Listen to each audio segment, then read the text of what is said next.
I am delighted to introduce Menna Agha to you, the students of the undergraduate course Theory of Architecture II at the School of Architecture in the University of Costa Rica.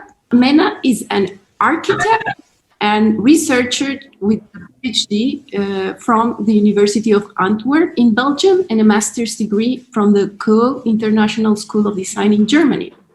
Last year, she held a spatial justice fellowship at the University of Oregon, and currently she's running a design workshop at the University of Antwerp under community design. The participants in this meeting have read your article, Emotional Capital and the Other Ontology of the Architect, so we are familiar with your questions posed from the ethical position of a third-generation Nubian woman on gender and placemaking in displacement, on the limitations of the architectural profession dominated by Euro-Western knowledge systems, on the urgent transformations which academia sets the parameters of who knows and how, who decides, who makes space and place, on oral histories and the architectures of care.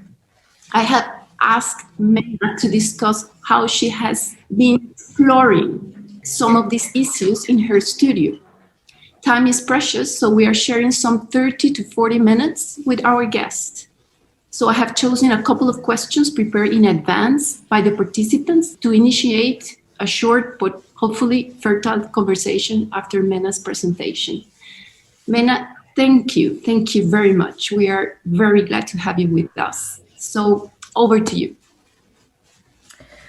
Hello to everybody. I'm very happy to be there. It was such a pleasant surprise that Professor Guzman invited me, and she said, well, we are at the University of Costa Rica. And I said, well, I never thought somebody from Costa Rica would know about my work. And I was really delighted and honored to be invited and come talk to you. So let me tell you why I did this and what is the point from this paper that I have published. I was doing my research in our village of Gustul, which is a resettlement village, which means it was built from scratch in the 1960s by the Egyptian government to house displaced Nubians who were moved by the high dam.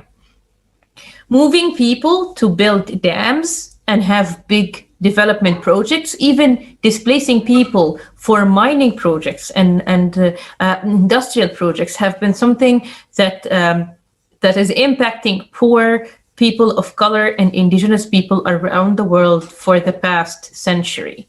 We have around 10 million people being displaced every year for projects of mining, energy extraction, so oil extraction and so on.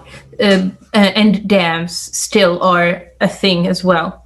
So all these man-made alterations to the built environment has led many people like mine to be uprooted and sent away from their ancestral homes and feel displaced, as I do and as my people do.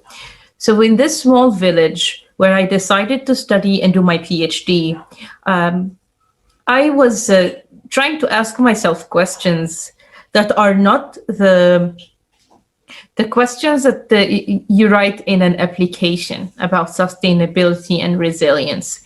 I was asking myself, what are the things and the voices and the ideas that get pushed away and pushed aside when we start doing academic research?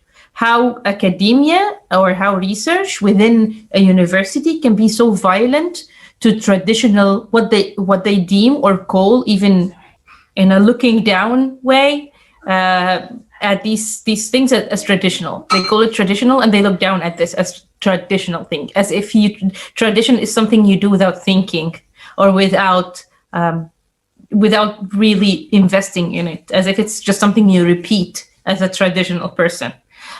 But what I was thinking about is what's beyond the tradition? What kind of meaning is not allowed to be spoken about and to be kind of put in words and appreciated? And one of those questions was the question of building. What does it mean to build? This village, when in the 1960s, when people were displaced, was not completed, even though the state has advertised building 17,000 housing units. But 17,000 housing units for 113,000 displaced people is nothing. First of all, the 17,000 units in 44 villages were incomplete. So no house had doors or roofs. Some houses were just a chalk on the ground. So just a mark on the ground, and they tell people, oh, here is going to be your house. So you don't have a house, you're displaced from your home, the village is not complete, you are in the middle of the desert, you are away from your beloved Nile and your beloved environment. And it comes the 60s and the 70s to be one of those very straining and very hard times on Nubians, especially Nubian women, as Nubian men by that time had been working in urban centers, and Nubian villages were full of women. And Nubian women had to shoulder and carry on their back the burden of these incomplete built environments. It's not just that they are incomplete, they also don't represent their way of life, because they were designed by an architect somewhere in a city who does not understand their house and their way of life and so on. So what these women did is that they have spearheaded, they have led the efforts of building these villages between the 60s, between 1963 until 1975. So this is the period that we're speaking about now. It's a historical evidence.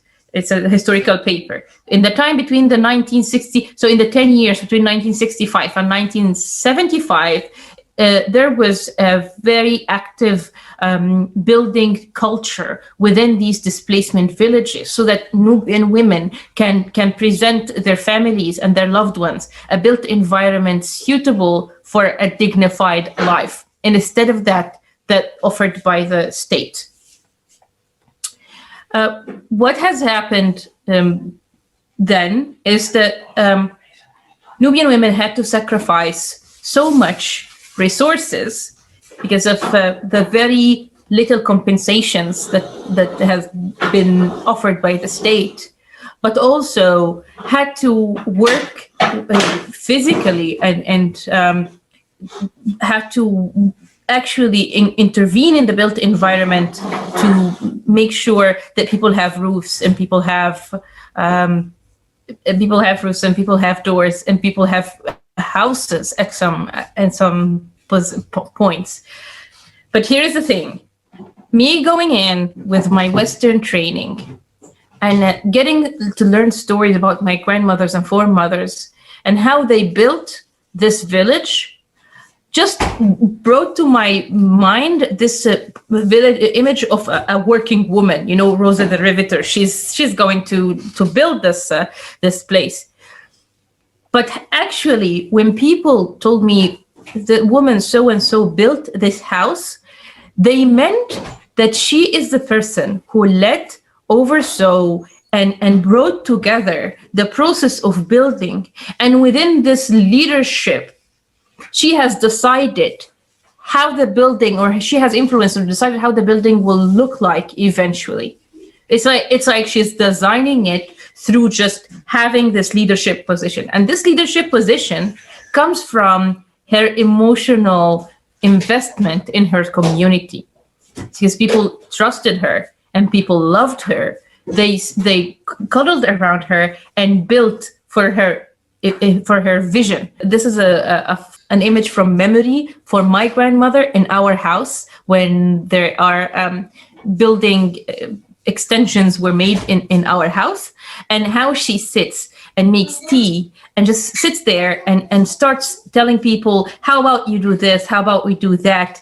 And everybody, her related to her or not, would call her mom. What would you like us to do? And everybody would want her approval. And she would be this leader that is leading by just investing this emotional capital or emotional energy and emotional input in her community. This is something that is that has been formulating over years, over her experience and her performance as a Nubian woman. This is something that has been culminating or that has been happening because everybody is tight-knit and everybody is connected to each other within the village. So a social network, and her investment in the making of this social network makes her this emotional leader and decision maker within the built environment.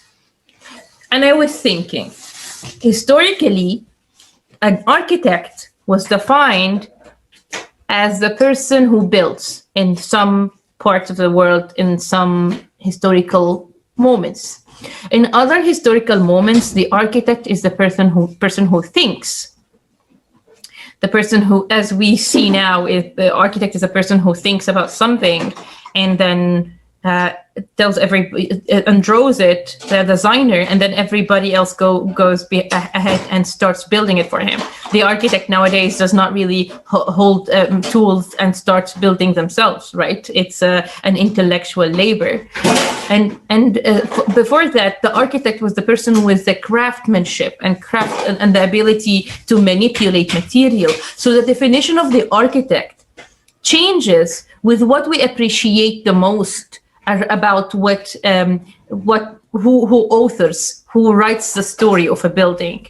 At the moment, the person who built it, who's the person who gets to write the story. And sometimes the person who had the craftsmanship got to write the story. And now there is this person who thinks, the intellectual laborer gets to write the story of the building. At this moment of time, I argue in my paper that at this moment of history, at that building activity, it was so blatantly evident, it was so clear to me that the person who writes the story of the building is the person who invests emotional labor. Because emotion is work too. Thinking is work, working with your hand is work, and emotion is work too. And if you don't believe me, just remember how exhausting it is emotionally for us to study on Zoom. It's labor, because now you have to invest more of your emotions and convince yourself that these are real people and this is not a piece of glass and you are actually doing a human community thing while it's really not, right? This is so emotionally taxing. You work emotionally. You perform labor. So with this emotional labor, these women got to write the story of the buildings at that time. Not just that, they also got recognized for being the people who made it. So they got recognized as the creators of these stories by their community. That means there was this identification for them, or there is a recognition of them being authors of these stories of buildings by their communities. The community saw them as the makers, as the architects, right? And I was thinking, this kind of voice, this kind of knowledge is always overlooked and undervalued in Western epistemologies. They look at this and say, cute story. Yes, of course, this happens, but it's just a story in one place in the world and let's put it aside. And I refuse to do that. And I decide to perform and practice architecture just like my foremothers as an emotional laborer. And think about this. What does it mean for us now? And I think it's very needed to practice architecture as emotional laborers. Not just do that, but start at the point of self-care. So care labor, trust labor, all this kind of emotional agency, relationality, all these values that we perform emotionally, and they really affect how space comes to be, or place comes to be. And what would that mean morally for an architect practicing architecture with a very acute awareness of their emotional contribution? And bear in mind, the Western epistemologies have taught us that emotional is weak and anemic, and care is something we need at the side of life. When you are a baby, maybe somebody needs to do child care, and when you are old, maybe somebody is going to do elderly care. But care is something that is auxiliary, that's just on the side steps of life. Nevertheless, within these other fields of meaning, like the one I come from in a Nubian culture, the emotional is powerful. The emotional is a social driver, and the emotional is a maker. So I take that position and I claim my way of thinking and my people's way of thinking in my practice as an architect. And I say to myself, I claim my practice of architecture as emotional labor. And what does that mean? Let me tell you some of my experiments teaching this, an agenda of emotional training in a university. So in 2019-2020, I was a spatial justice fellow at the University of Oregon. And during that year, I have designed a spatial justice agenda that is focused on the emotional training of the architect. So I started teaching about relationality through a studio called The House as a Political. We were looking at other typologies of the house. What other, if we start thinking about the house beyond Eurocentric, heteronormative, capitalist perspectives, what kind of house will we have? And the students engaged with groups that are not like them. They engaged with groups of they never had engaged with before. Unhoused people, disabled people, people with different political backgrounds, people with different religious backgrounds. And they started to think, and indigenous people as well, and started to think, how do we then understand the house from another person's perspective? And how do we make a house that doesn't look like the one we are used to in our heteronormative everyday life? It was such an interesting project that some of them went on and started studying further to turn it into a design build, which I'm going to talk about later. Another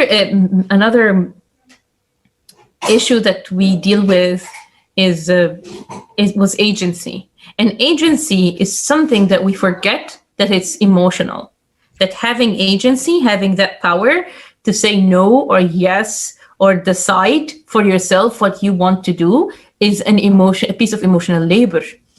So we started doing a project about squatting, thinking, who are we as architects if nobody commissions us? If we get the agency to decide, and it's not about the client, and it's not about money, and it's not about somebody deciding our vision, what kind of architecture can we produce, and what kind of role can we play in a society? Because as architects, we are really bound by a client, right? And who is our client? A person who has the money to pay us. We don't really get to work for those who cannot pay us that much.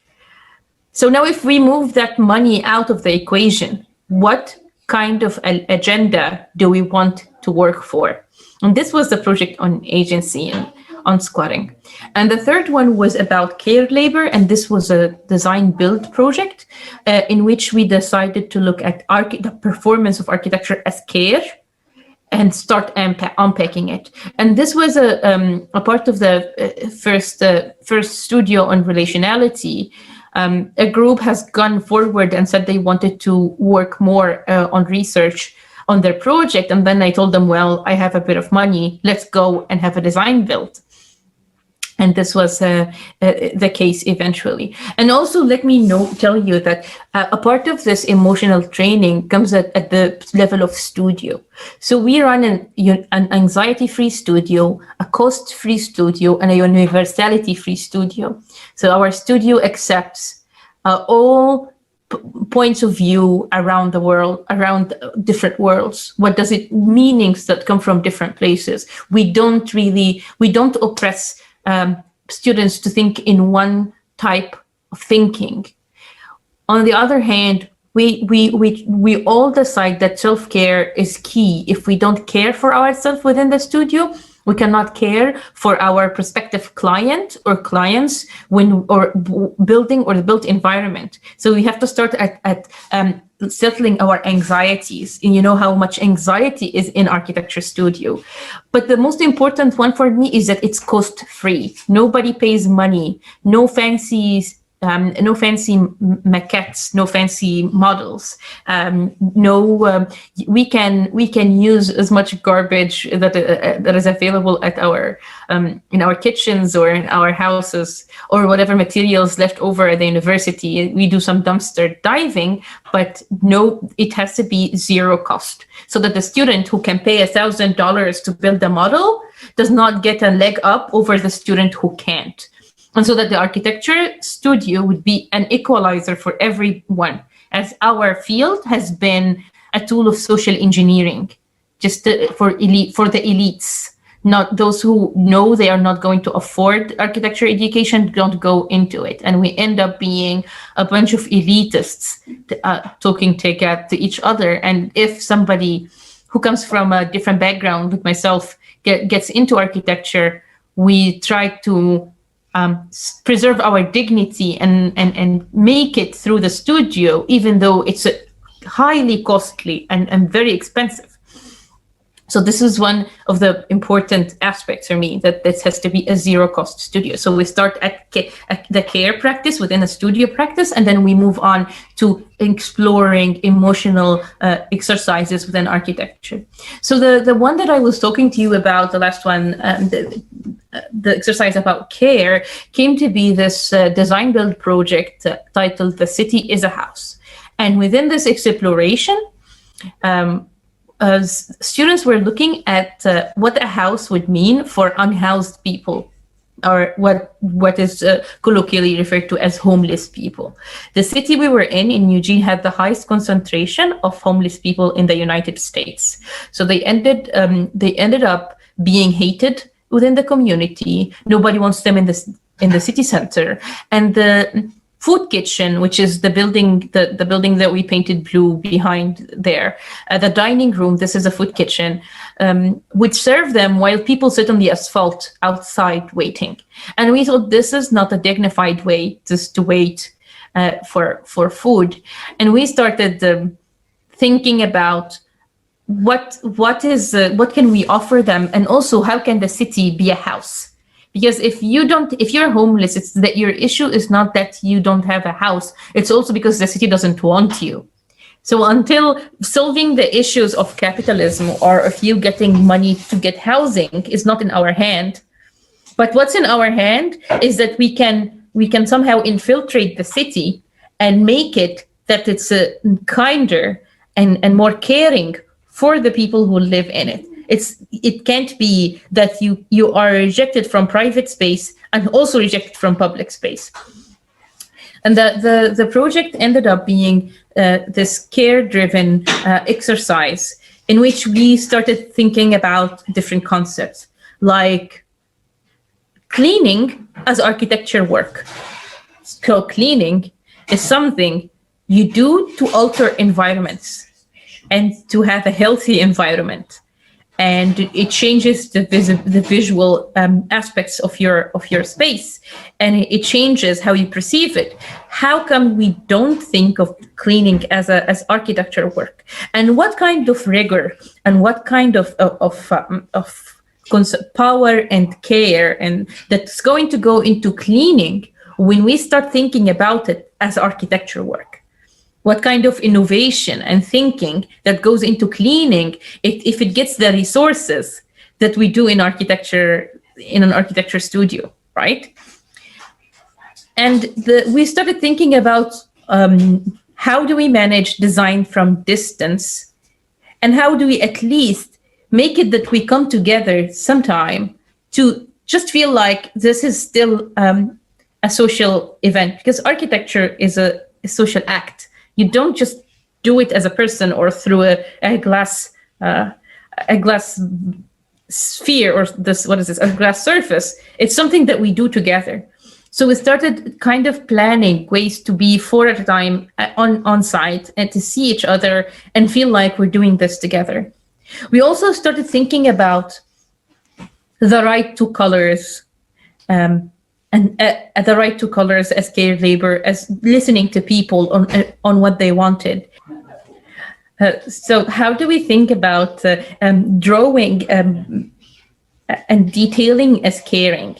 If we are going to take a section in a window that is manufactured by a corporation, it's going to look like something. How about we stop doing that and start thinking about people on those two sides of that window? What kind of section is going to come up? And what if we look at that section making and detailing work as care labor? And this was the case, especially when we were working with unhoused people in Eugene, because many people who are homeless are disabled on their wheelchair. Like people that are on wheelchair, but the wheelchair they are on is crooked and malfunctioning and not running well. So the way we want them to approach the public sink that we were building has to be thought about. It cannot be just normal ADA, which is American Disability Act regulations for people with disabilities. We have to think about that person, that crooked wheelchair, and we have to make sure that this person is stable and able to reach this piece of infrastructure, to reach water safely like everybody else. And that means that our design and our detailing is going to follow this attention and care. It's going to be something different. So it's these infusion of practices within the things that we do, and wearing different glasses and looking at things from a different perspective, like cleaning, for example. So this was the City is a House project. Feel free to look at more of the pictures about this project at thecityisahouse.org. And also let me conclude and thank you very much for inviting me, and implore and invite all of you to think about yourself as emotional laborers, and think about architecture as emotional work, because it's already emotionally taxing.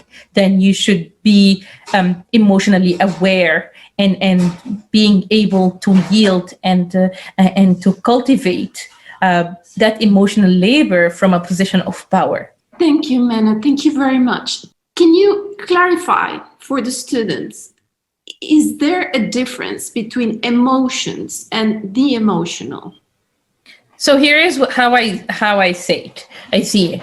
There is emotions as we use colloquially, and there is the emotional, which to me is a ghost-like power that is well-defined, so powerful and intentional. So when I talk about the emotional, I talk about the intentional African power that I perceive. When we talk about emotions, it becomes this very general word that has so many things in it and that stands for different interpretations. And to me, the emotional being put as a noun, as a being, gives it this well-defined power of making. Okay, thank you. Because I think the questions, I'm going to share the screen so we see the questions I selected. I would like to start with this one by Gregory.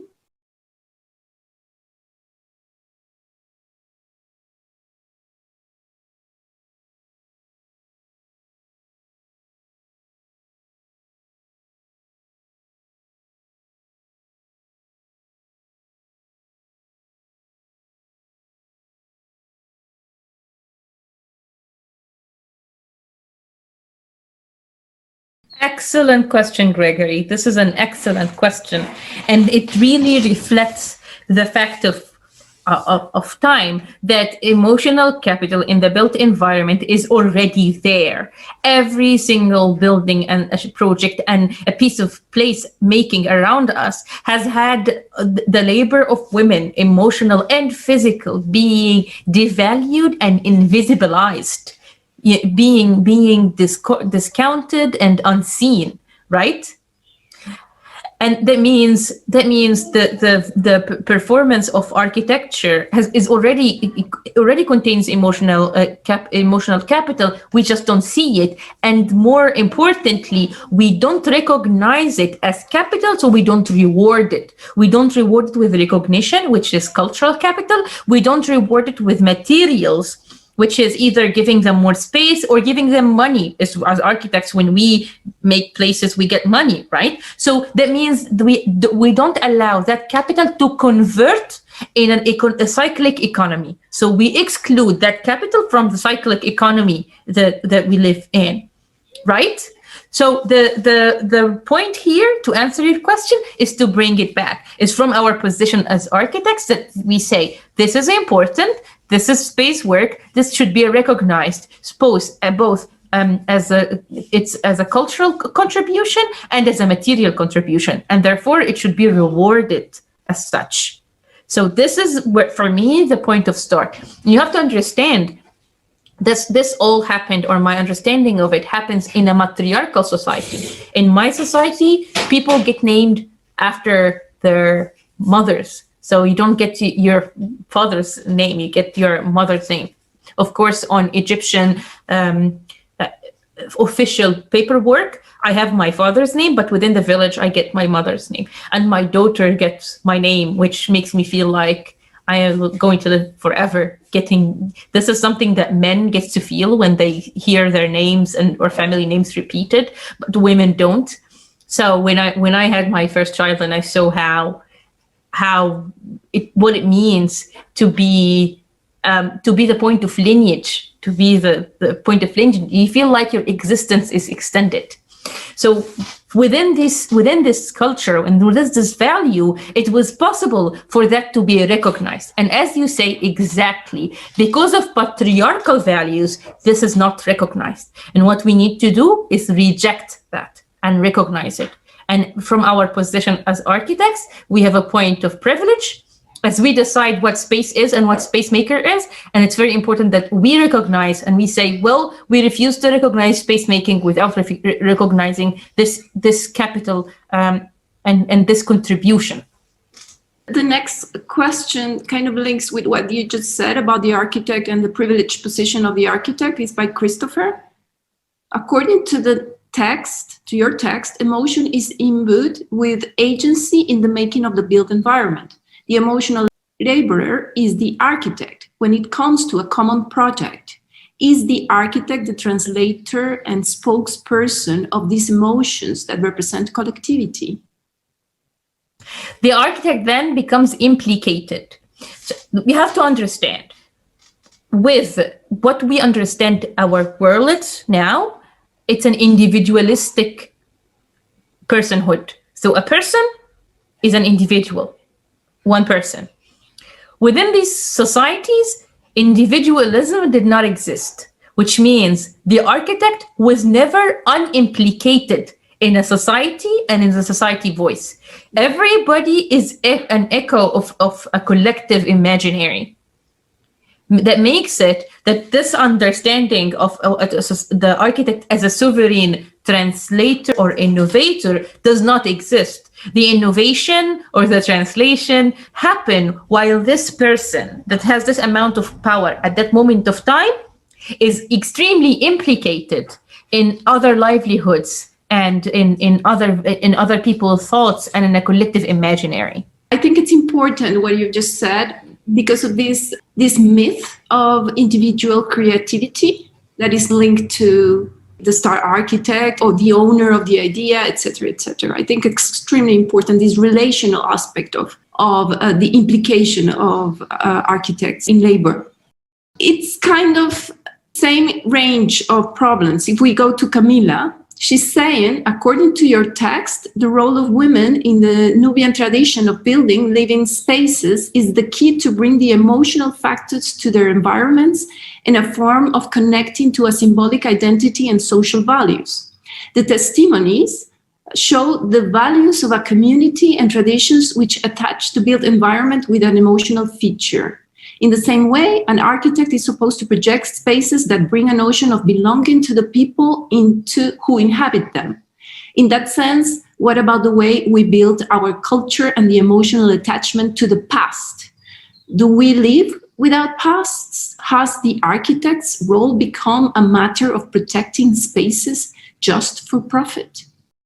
So when we think about our role as architects and as emotional laborers, when thinking about past, thinking about what that past means for what we want, how we want to see ourselves as a technology, as a self-making technology, we should be very collective about it. Because past and past making, history and history making has been one of these tools in making hierarchies. Who gets to have a past and who doesn't? Who gets to tell the story of the past and who doesn't? That makes it that when we practice an individualistic or an unrelational piece of architecture and deal with issues of heritage and history, we end up devaluing and erasing some other histories that happened around us. So it makes it that dealing with history in architecture especially has to be a very connected and interwoven emotional exercise. Okay, so let's move to the last question.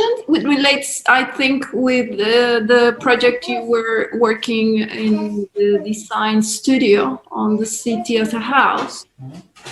Question by Galeano is, why have madiafas been seen as houses, even when they had lots of different uses far from a house normal use? I think he's making the question of the house and the domestic, right? For Nubians, the house is where the story begins. The house, in the beginning, there was a house. It's where a point of origin. It's how the story of humans and everybody starts. So it's a point of start. It's not a point where you come in to be domesticated. And it's also not a private space because there is no public-private dichotomy. The house can be a crop sorting center. It can be a courthouse. It can be a place for a wedding. It can be a community center because it's so big. These Nubian houses before displacement were huge. But then after displacement, they were very little. So what happened is that they created this house as if it's the community house, as if it's a proxy house. When you have something that you need a big house for, but you have a smaller house, this becomes your house for a certain amount of time. But that house, to be maintained, has a process and has what they call an organization. And within this organization, they buy utensils, they buy furniture, they clean the house regularly. There is a care regimen to maintain this as the house of everybody. And actually, when it's not in use, it just sits there. The other nice thing about these madiafas is that they are in hiding, because the state built community centers. These community centers are male-dominated, so women don't really go there. They are full of state narrative. It doesn't really meet Nubians' narrative about being a community. They are also architecturally not fit for a Nubian livelihood. The grouping of Nubians together in a wedding or in a funeral or in a discussion or does not really fit in these pieces of architecture offered by the state. So this becomes a community center in hiding. That's another value you learn from building while in a position of a subaltern, while you are not in power. You have to embrace values like invisibility. As architects, we don't really like invisibility because we like everybody to look out at our buildings and worship us for building these things. But for some people, or for some groups, invisibility is such an important value that we need to design for.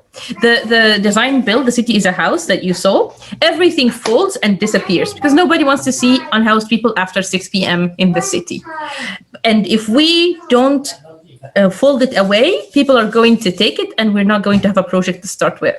So the only way is that to negotiate our position. Our weaker position is to make sure that we can hide. We have a possibility of invisibility when the city becomes too unkind against us. So this is something that really shows you that within these emotional processes, there is genius. It's not an animalistic thing, because emotions are seen as something that you don't control.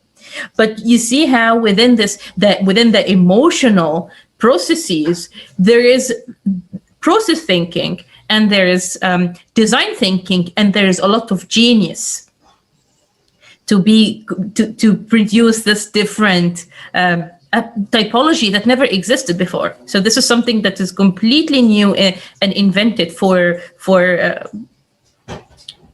displacement villages. Thank you, Menna. Really, it's been an extremely fruitful talk, and I really appreciate the fact that you have joining us for the course and for the students. And thank you very much.